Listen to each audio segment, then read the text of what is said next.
호세아서 6장 7절 말씀 한 절을 제가 봉독하도록 합니다. 호세아서 6장 7절.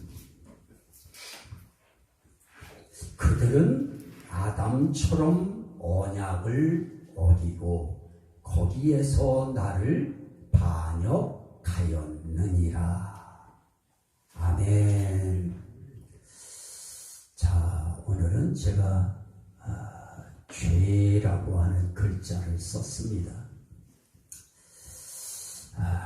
참 이 사람들에게 있어서 이 죄 문제가 이게 정말 참 기독교인이고 목사인 저도 죄 문제가 참 이거 다루기가 쉽지 않고 죄 문제 이야기하기가 참 껄끄럽습니다.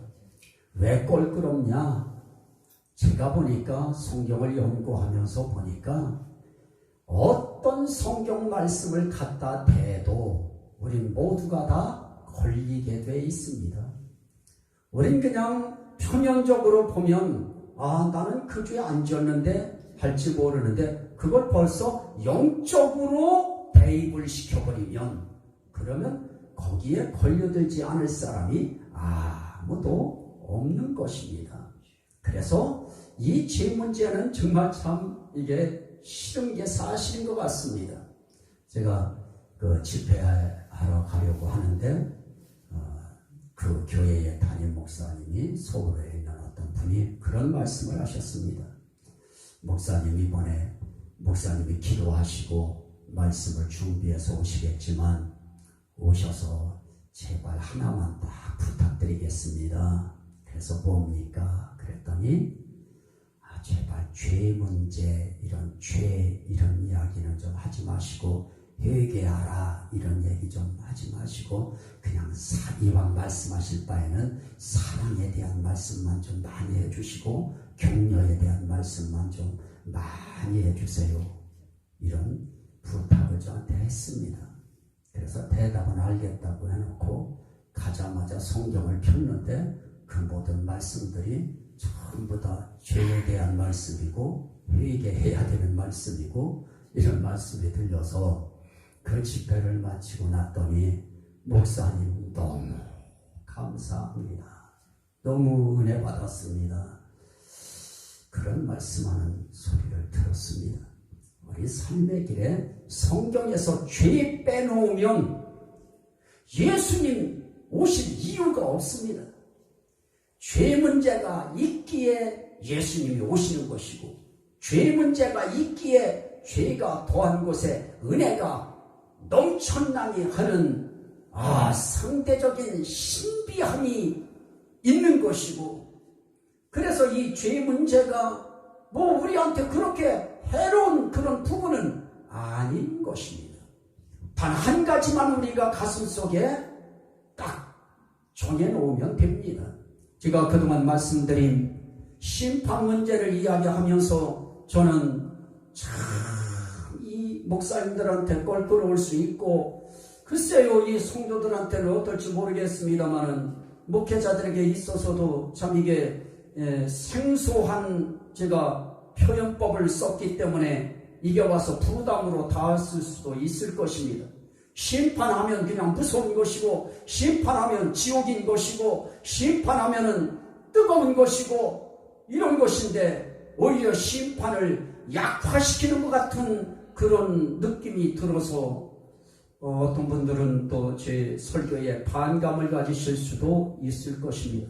그러나 정말 중요한 부분입니다. 심판에도 제가 말씀드린 심판 문제를 하나 이야기할 때에도 심판 속에 담겨져 있는 하나님의 작정성 은혜를 우리가 놓치면 안 되는 것이고 심판을 이야기할 때도 대표성 원리의 은혜를 놓치면 안 되는 것이고 그리고 연합성 은혜라고 하는 주님과 하나가 되어서 연합되어진 머리와 몸의 관계를 우리가 놓쳐버리면 심판에 대해서 우리 정확한 심판론을 이야기할 수가 없을 것입니다.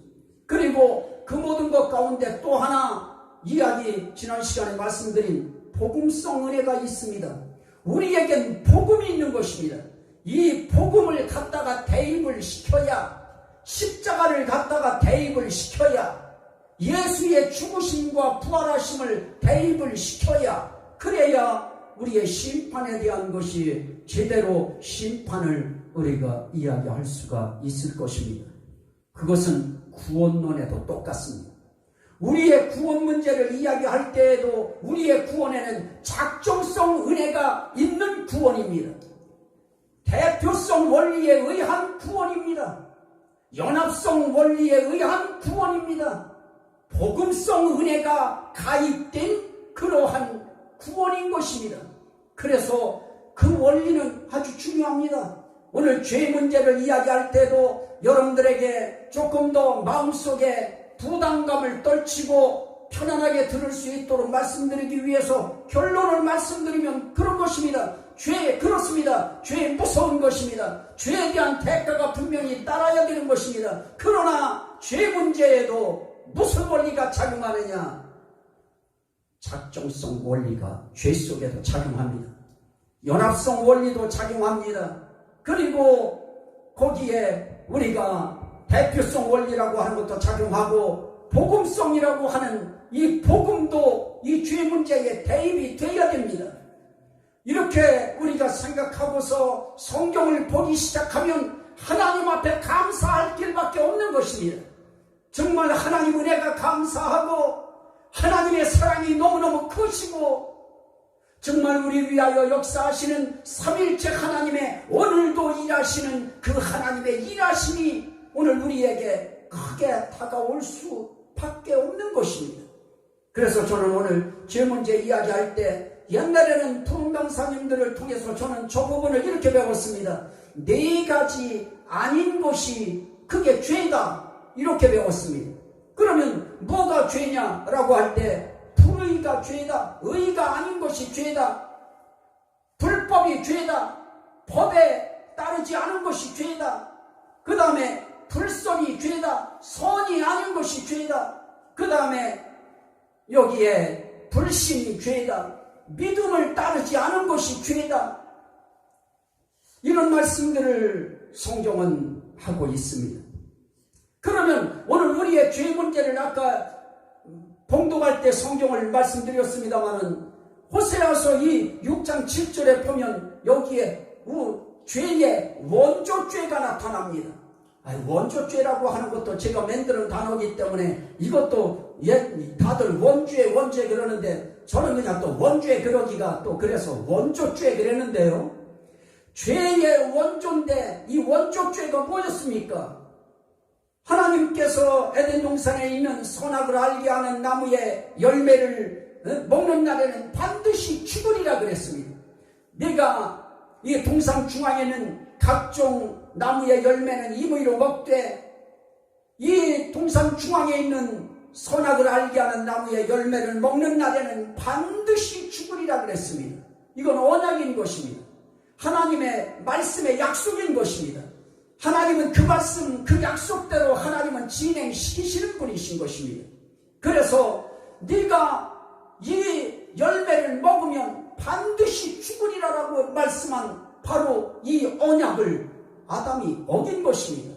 그 어긴 그 언약을 이스라엘 백성들, 유다와 이스라엘 백성들이 또 같이 어기고 있는 것입니다. 그래서 그 죄에 대한 값이 따르고 죄에 대한 이런 것이 결과가 왔는데요. 하여튼 오늘 우리가 이 죄가 어떤 것이 죄냐라고 이야기할 때 요한일서 5장 17절 말씀에 보면 모든 불의가 죄로 돼 그럽니다. 모든 불의가 죄로 돼 사망에 이르지 아니하는 죄도 있도다. 모든 불의함이 다 죄예요. 그런데 옳지 않은 것이 불의죠.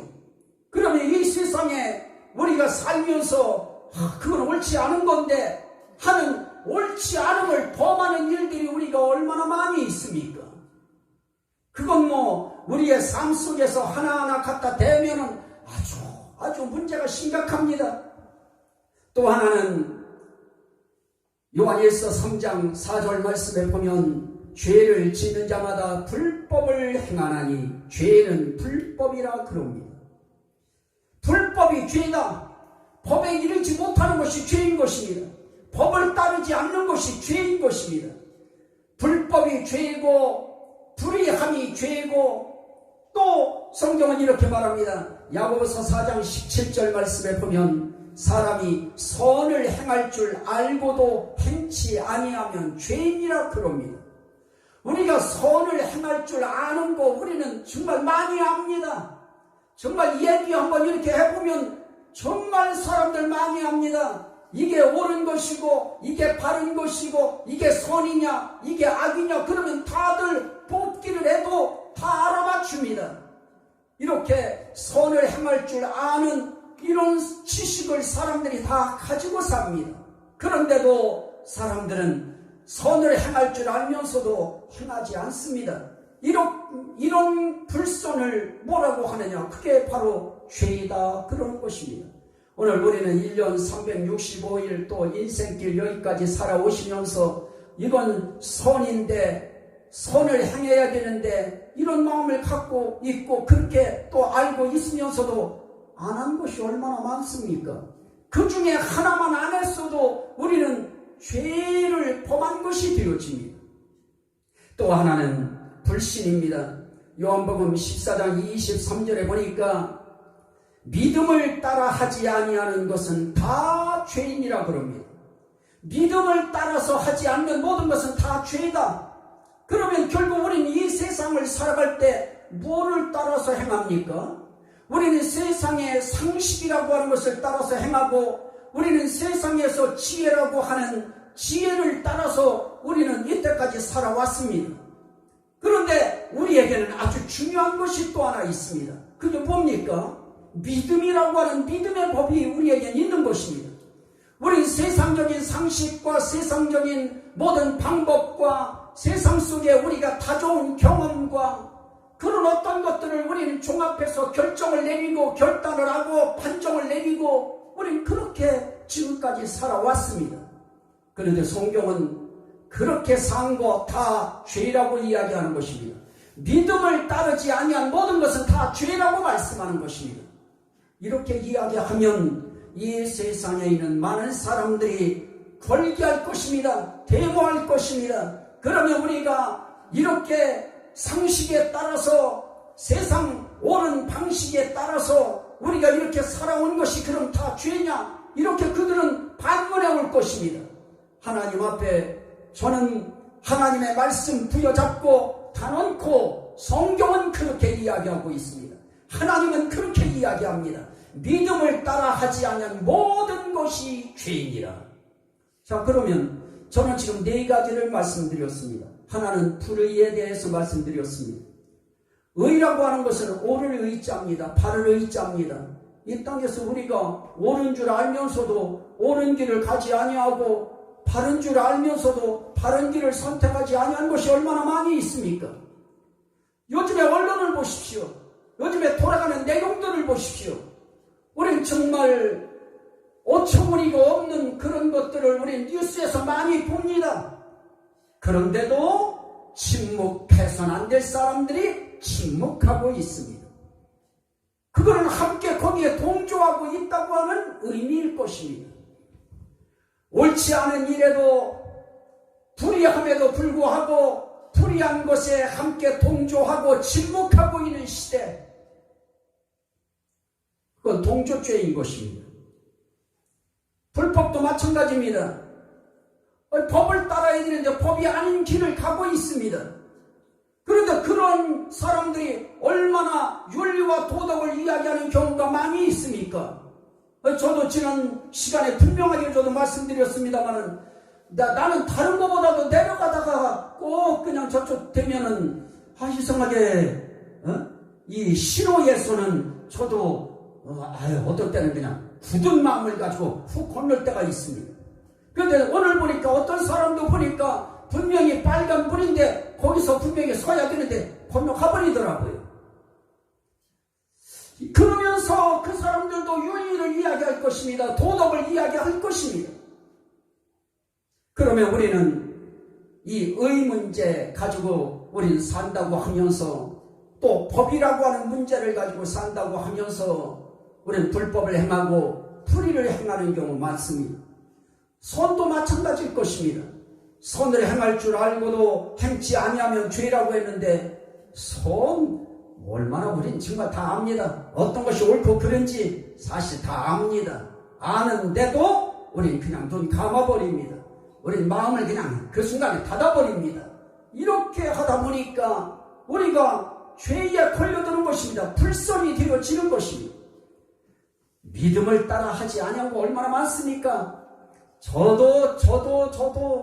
저는 제가 주범입니다. 아플 때는 병원 먼저 생각해지더라고요. 하나님 앞에 기도해야 된다고 하는 기도가 우선이 돼야 되는데 기도보다 먼저 앞서서 행해줬던 모든 일들이 다 그게 죄라고 하는 것입니다. 믿음을 따라지 하지 아니한 모든 것이 죄다. 그러면 우리의 인생길에 죄 아닌 것이 어디 있겠습니까? 다 죄일 것입니다. 그런데 거기에 로마서 1장 18절 말씀 보면 하나님의 진노가 불의로 진리를 막는 사람들의 모든 경건하지 않음과 불의에 대하여 하늘로부터 나타나나니 그럽니다. 그러면 경건하지 않은 모든 것들이 다 죄라고 하는 것을 하나 더 추가할 수 있습니다. 이 경건하지 아니한 모든 것이 죄이다. 거기에 하나님의 진노가 임한다 라고 이야기할 때 세상 사람들은 다 불경건합니다. 경건은 하나님 믿는 자의 편에 쓰여지는 용어인 것입니다. 신앙인의 삶에 대해서 표현되어지는 단어인 것입니다. 그렇다면 세상 사람들은 전부 다 불경건에 치우쳐서 살 수밖에 없습니다. 그러면 결국은 성경은 뭐라고 했습니까? 해 아래 의인은 없나니 한 사람도 없다라고 말씀합니다. 모두가 다 죄인이라고 이야기합니다. 이런 시대의 상황 속에서 오늘날 사람들은 하나님의 죄로 단정지은 그 안에서도 또 죽는 날까지 죄 지으면서 삽니다.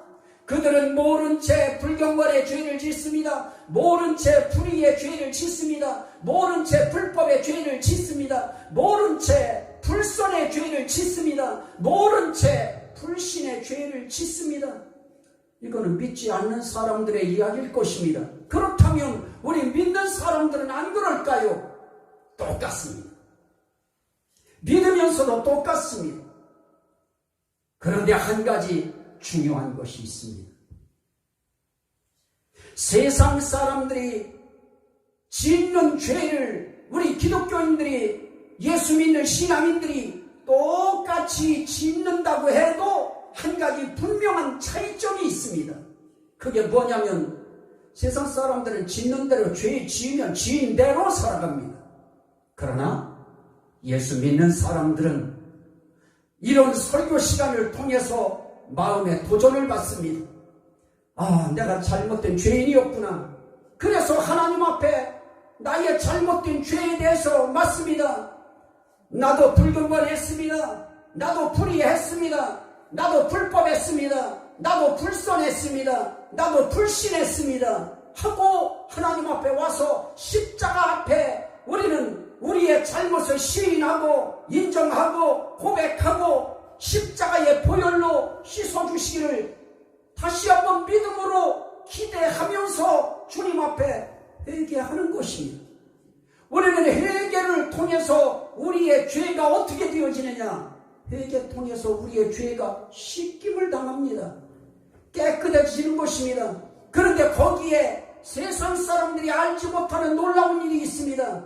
하나님의 진리의 말씀을 통해서 그 말씀을 순종할 때 우리의 영혼이 깨끗해지는 역사가 나타나고 성령의 새롭게 하심을 통해서 씻어지고 변화되고 깨끗해지는 역사가 나타나는 것입니다. 그래서 세상 사람들의 죄와 우리 믿는 사람들의 죄에 대해서 똑같은 죄목일지라도 위에서 하나님이 보시는 죄를 판정하는 기준은 다른 것입니다. 그래서 우린 예수 믿는 사람이 되어진 것이 세상 사람들이 볼 때는 정말 손가락질 당할 수밖에 없고 세상 사람들이 볼 때는 정말 나쁜 놈들이라고 할지 모르지만 그럼에도 불구하고 우리는 주님 앞에 회개할 수 있는 기회가 있는 것입니다.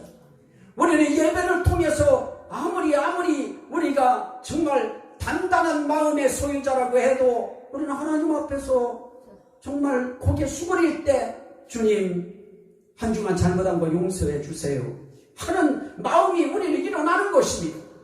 그런데 중요한 것은 우리 주님은 죄를 해결할 때 무엇을 통해서 하는가? 그 수단이 말인 것입니다. 그 말로 네 말로 의롭다함을 받고 네 말로 정죄함을 받으리라 그러실 것입니다. 그래서 오늘 우리들은 하나님 앞에서 난 죄인입니다. 주님 앞에 내가 오늘 말씀 들어보니까 분명히 나도 불경건했습니다. 경건해야 함에도 불경건했습니다. 내가 의로워야 함에도 불의했습니다. 내가 법을 지켜야 됨에도 불법했습니다. 선을 행해야 함에도 불선했습니다. 믿어야 함에도 믿음 따라 살지 않고 불신 따라 살았습니다. 하고 주님 앞에 우리는 자백하면 저는 미쁘사 우리의 죄를 사하시고 그러십니다. 그래서 우리는 이렇게 예배를 통해서 우리의 죄를 탁 털어버리고 가는 것입니다. 예배 통해서 우리의 잘못된 거, 범죄라고 하는 죄악이라고 하는 것들이 오늘 그냥 우리는 먼지 털듯이 또 예배 통해서, 기도 통해서, 말씀 통해서 털어버리고 씻어버리고 그리고 나가는 것입니다. 그래서 우리 죄는 안 믿는 사람들의 죄와는 다릅니다. 약을 넣지 몰라도 그것은 사실인 것입니다. 그래서 나는 여러분들한테 그 말씀 드리려고 하는 것입니다. 오늘 우리들이 정말 하나님 앞에서 우리 범죄했습니다. 잘못했습니다. 경건하지 않았습니다. 그런데 하나님께서 보시는 죄에 대한 우리 하나님의 강조점이 뭔가? 무엇 때문에 하나님께서 우리를 죄인이라고 낙인 찍으시는가? 로마서 1장 25절에 말씀합니다. 그들이 하나님의 진리를 거짓 것으로 바꾸어 피조물을 춤을 추보다 더 경배하고 섬김이라. 로마서 1장 25절입니다. 피조물을 춤을 추보다 더 경배하고 섬기는 것입니다. 그래서 섬겨야 될 하나님, 경배해야 될 하나님보다 세상 것 하나님이 만든 피조물들을 더 사랑하는 것입니다. 그래서 하나님은 이 바울 사도를 통해서 거기에 한 가지 딱 단언합니다. 주는 곧 영원히 찬송할 이시로다. 영원히 찬송해야 될 하나님, 영원히 경배해야 될 하나님, 영원히 섬겨야 할 하나님. 그런데 그 하나님보다 다른 곳에 섬김의 대상을 다른 쪽으로 정했다는 것입니다. 이걸 하나님은 아주 무서운 죄로 보시는 것입니다. 그래서 로마서 1장 28절에는 그렇게 말씀합니다. 그들이 마음에 하나님 두기를 싫어하며. 우리 하나님이 보시는 것은 이 죄입니다. 우리는 그 속에 담겨져 있는 여러 가지 구체적인 내용들, 우리 하나님 앞에서는 네 마음에 하나님 두기를 싫어했느냐, 하나님 두기를 원했느냐, 이거 하나에서 나는 내 마음에 하나님 두기를 원합니다. 나는 내 마음에 하나님 두기를 좋아합니다. 나는 내 마음에 하나님 두기를 정말 간절히 소망합니다. 이 말 한마디에 우리의 자잘구레한 모든 육체적인 모든 죄들은 그 한마디로 완전히 씻겨져 나가는 것입니다. 그래서 하나님 앞에 우리가 중요한 것은 정말 우리가 마음속에 우리 하나님 두기를 싫어하지 말고 좋아해야 된다고 하는 것입니다. 예수님을 마음에 두기를 즐거워해야 되는 것입니다. 성령님을 마음에 두기를 정말 즐거워해야 됩니다. 그거를 우리는 불편하게 여기고 그거를 거추장스럽게 여기면 안 되는 것입니다. 그분을 뒀느냐 안 뒀느냐, 그분이 네 마음에 있느냐 없느냐, 결국은 요한 1서에서 우리에게 말씀하시는 것이 뭡니까? 아들이 있는 자에게는 생명이 있고 아들이 없는 자에게는 생명이 없느니라 그럽니다. 예수 그리스도를 우리 마음에 둔 사람들, 이런 사람들에게는 생명이 있다. 그 생명이 무엇입니까? 이미 죄는 사함받고 거기에 하나님의 구원의 생명이 들어오는 것입니다. 영원한 생명이 들어오는 것입니다. 예수 안에 있는 생명을 우리가 받는 것입니다. 그래서 우리는 예수와 더불어서 예수 안에 있는 생명까지 우리는 함께 우리는 받는 것입니다. 그래서 우리는 죄 문제를 이야기할 때 우리는 그냥 죄 문제만 이야기하는 것이 아닙니다. 성경에서 죄를 이야기할 때는 우리의 구원 문제가 반드시 세워져 있는 것입니다. 그리고 우리의 구원 문제를 위해서 예수 그리스도가 반드시 준비되어 있는 것입니다. 그래서 예수 그리스도를 중심으로 한 우리의 구원을 이루기 위한 하나님의 귀한 뜻이 예수를 우리 대신 십자가에 못 박아서 우리가 당해야 될 사형에 해당한 형벌을 그분이 대신 받으시는 것입니다. 로마서 1장 32절 말씀에 보면 그들이 이 같은 일을 행하는 자는 사형에 해당한다고 하나님의 정하심을 알고도 자기들만 행할 뿐 아니라 또한 그런 일을 행하는 자들을 옳다 하느니라. 하나님은 로마서 1장 32절 이전에 있는 모든 육체적인 죄악의 문제들 이런 것들을 행하는 거 이건 하나님이 보실 때 하나님이 그건 사형이다 하고 이미 하나님은 그렇게 정해놓으셨습니다. 그러면 오늘 우리는 영적인 사형을 다 당해야 됩니다. 영적 사형은 무엇입니까? 영원한 멸망인 지옥에 들어가도록 하나님은 이미 우리를 사형죄로 우리를 이미 선언을 해버리신 것입니다. 그런데 그러한 데에 이 죄 때문에 나타나는 결과가 있었는데 크게는 무엇입니까? 로마서 3장 22절에 보니까 모든 사람이 죄를 범하였음에 하나님의 영광에 이르지 못하더니 그럽니다. 죄의 값으로 와진 것이 뭡니까? 하나님의 영광에 우리가 도달을 못하는 것입니다. 하나님 영광 들으니까 조금 뭔가 의미가 조금 희미합니다. 단어를 뒤집으십시오. 영광의 하나님에게 범죄한 사람은 영광의 하나님에게 이르를 수 없다는 것입니다. 영광의 하나님에게 도달할 수 없다는 것입니다.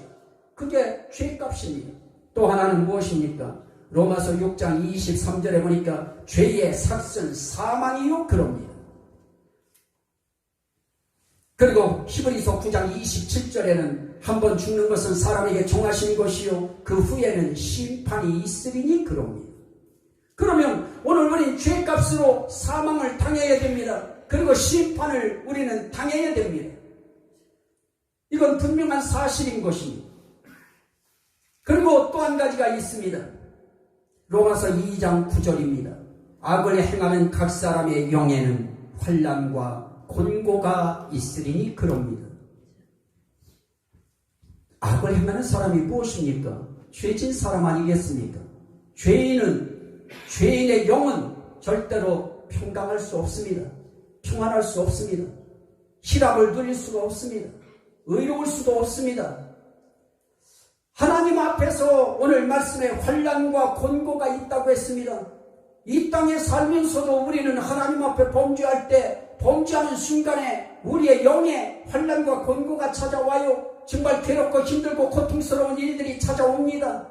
인생길의 환난이 무엇이고 곤고함이 무엇이겠습니까? 우리의 삶 가운데 평안이 없는 것이 곤고함이고 환난일 것이고 우리의 인생길에 정말 희락이 없는 것, 기쁘고 즐거움이 없는 것, 이것이 우리 인생길의 환난이고 곤고함일 것입니다. 그것이 이 땅에서 끝나면 다행입니다. 그것이 지옥까지 가서 지옥에서 당하는 영의 환난과 곤고함이라고 하면 이 영의 환난은 인생길에 비참한 것이고 불행의 극치인 것입니다. 그런데 놀랍게 우리의 인생길에 은혜의 신비함이 나타났습니다. 로마서 5장 15절 이하에 보니까 그러나 이 은사는 그 범죄와 같이 아니하니 곧 한 사람의 범죄를 인하여 많은 사람이 죽었은즉이라고 이야기하면서 여기에서 우리에게 아주 중요한 말씀을 하고 있는 것을 보게 되어집니다. 그게 무엇입니까? 또 이 선물은 많은 사람이 죽었은즉 더욱 하나님의 은혜와 또한 한 사람 예수 그리스도의 은혜로 말미암은 선물은 많은 사람에게 넘쳤느니라 그럽니다. 한 사람의 범죄를 인하여 많은 사람이 죽은 것처럼 놀라운 역사가 나타나는데 하나님의 은혜가 나타납니다. 그러면서 또 한 사람 예수 그리스도의 은혜로 말미암은 선물이 많은 사람에게 넘쳤느니라 그럽니다.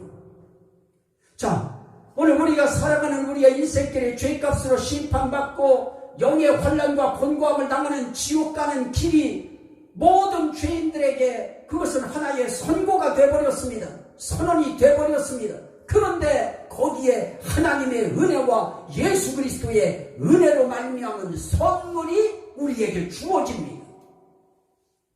이 선물은 범죄한 한 사람으로 말미암은 것과 같지 아니하니 심판은 한 사람으로 말미암아 정죄에 이르렀으나 은사는 많은 범죄로 말미암아 의롭다 하심의 이름이니라. 은혜로 말미암은 예수의 은혜, 하나님의 은혜로 말미암은 선물이 무엇입니까? 많은 사람들이 한 사람의 의로운 행위를 통하여 의롭다 하심을 받는 것입니다.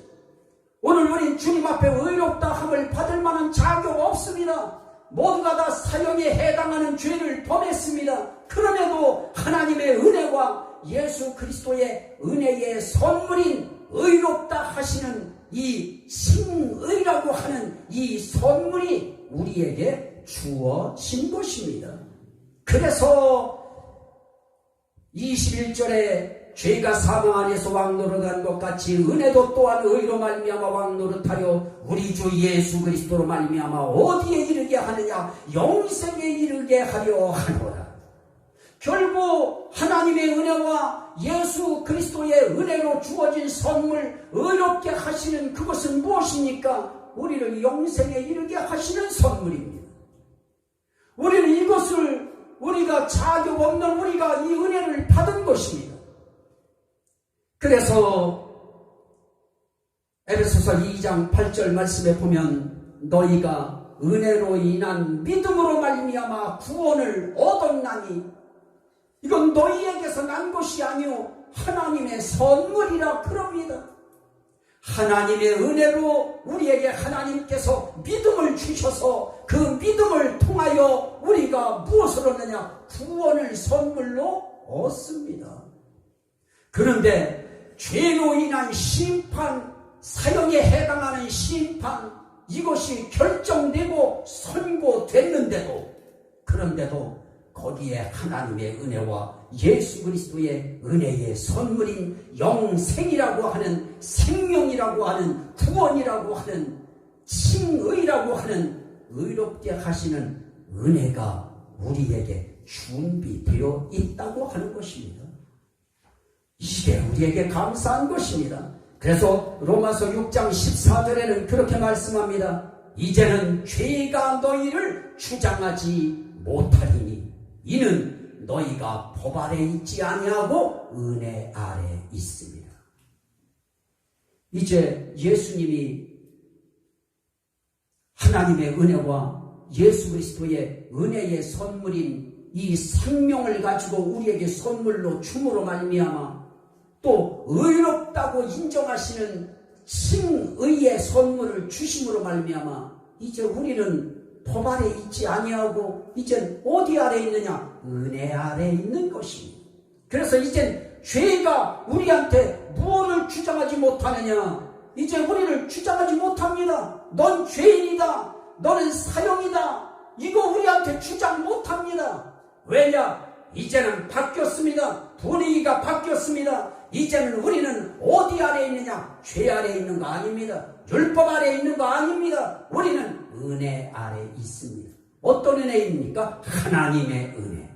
어떤 은혜입니까? 예수 그리스도의 은혜 아래 있습니다. 그래서 로마서 8장 1절로 4절 말씀에 보면은 우리에게 이렇게 말씀합니다. 그러므로 이제 그리스도 예수 안에 있는 자에게는 결코 정죄함이 없나니 이제 우리는 법 아래 있지 아니하고 율법 아래 있지 아니하고 우리는 은혜 아래 있기 때문에 우리는 그리스도 예수 안에 있으면 결코 정죄함이 없나니, 나는 이 말씀을 우리가 붙들어야 되는 것입니다. 예수 안에 있으면 결코 정죄함 없습니다.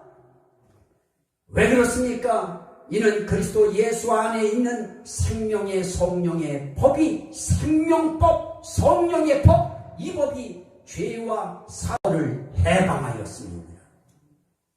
이제 우리는 벌써 성령법이 움직여요.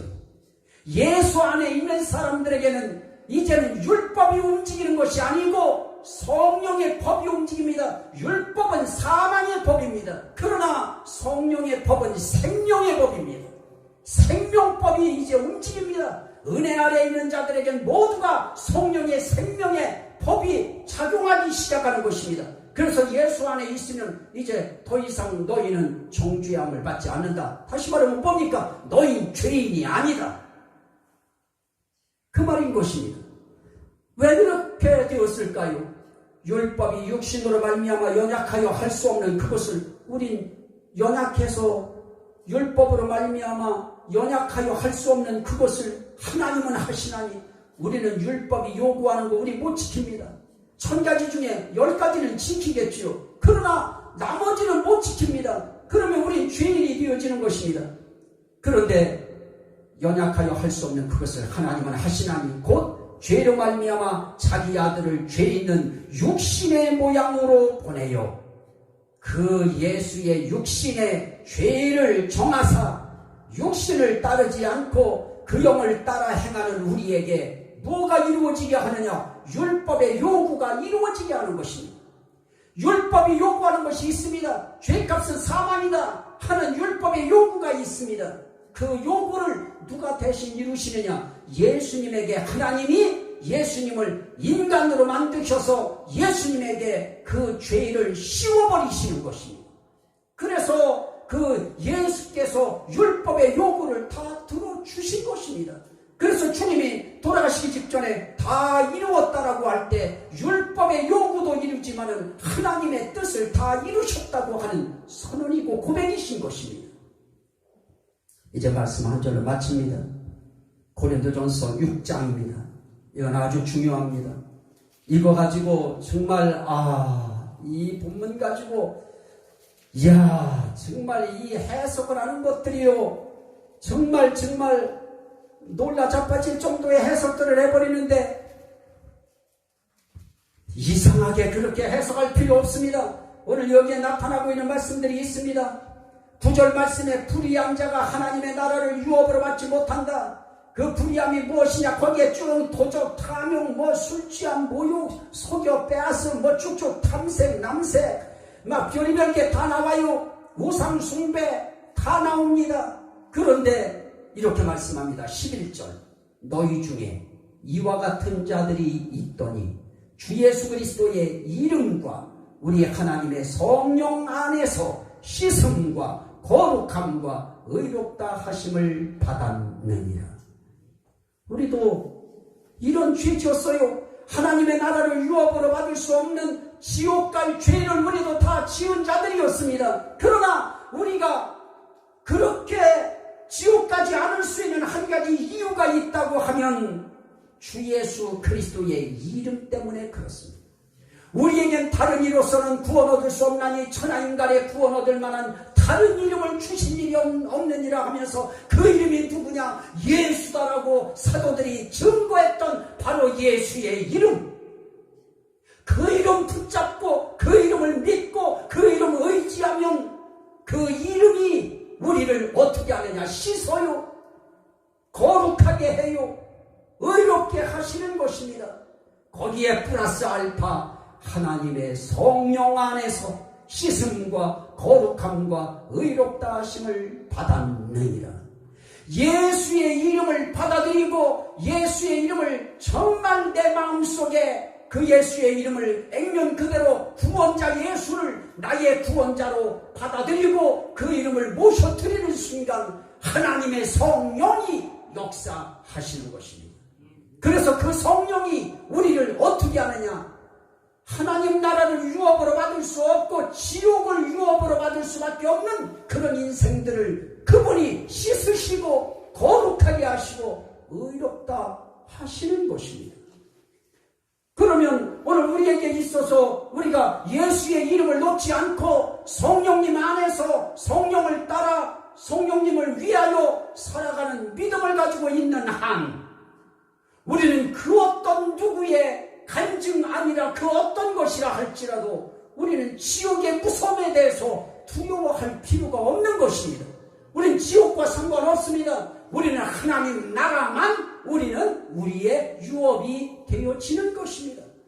그래서 난 죄 문제를 통해서 우리 믿음의 가족들에게 나는 소망을 주려고 하는 것입니다. 우리는 그런 죄 때문에 사형에 해당하는 영적 사형을 받은 자들이었지만은 그 죄값을 예수님을 이 땅에 사람의 형상으로 사람의 모습으로 이 땅에 오게 만드셔서 그에게 그 죄를 정해놓으시고 우리를 그 예수의 이름으로 또 성령 안에서 씻음과 거룩하게 하심과 의롭다 하심을 입게 하시는 하나님의 은혜가 우리에겐 있다. 그래서 우리는 그분 앞에 감사하는 것입니다.